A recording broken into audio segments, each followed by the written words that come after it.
আমরা এরকম ভাষায় বন্ধুরা ফলে আমরা বলতে চাই এই রকম আইন কেন যেগুলো দিয়ে ছাত্র ছাত্রী এই সমাজটা পরিচিত হয়। আর অন্যদিকে জানেন বন্ধুরা, রাষ্ট্রীয় মদতে রাজ্য সরকারের মদতে শিক্ষানীতির মধ্য দিয়ে নারী নির্যাতনের বিরুদ্ধে রুখে দাঁড়াও একসাথে, সবাই মিলে এগিয়ে চলি, নারী নির্যাতন বন্ধ করি, সবাই মিলে এগিয়ে চলি, নারী নির্যাতন বন্ধ করি। ওই ডিমান্ড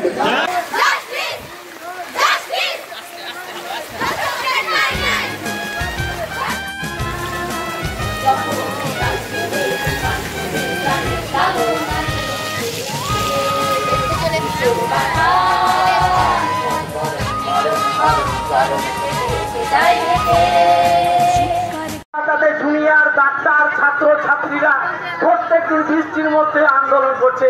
আমরা হয়তো রুখে দাঁড়াও একসাথে, সবাই মিলে এগিয়ে চলি, নারী নির্যাতন বন্ধ করি, সবাই মিলে এগিয়ে চলি, নারী নির্যাতন বন্ধ করি।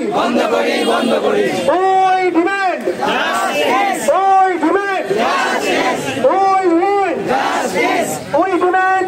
তাদের জুনিয়র ডাক্তার ছাত্র ছাত্রীরা প্রত্যেকদিন বৃষ্টির মধ্যে আন্দোলন করছে। আমরা হয়তো 8 ঘন্টা বৃষ্টিতে দিতে ভারী বর্ষণে আন্দোলন করেছি, এটার জন্য সকলকে আমি সংগ্রামী অভিনন্দন জানিয়েছি বন্ধুরা।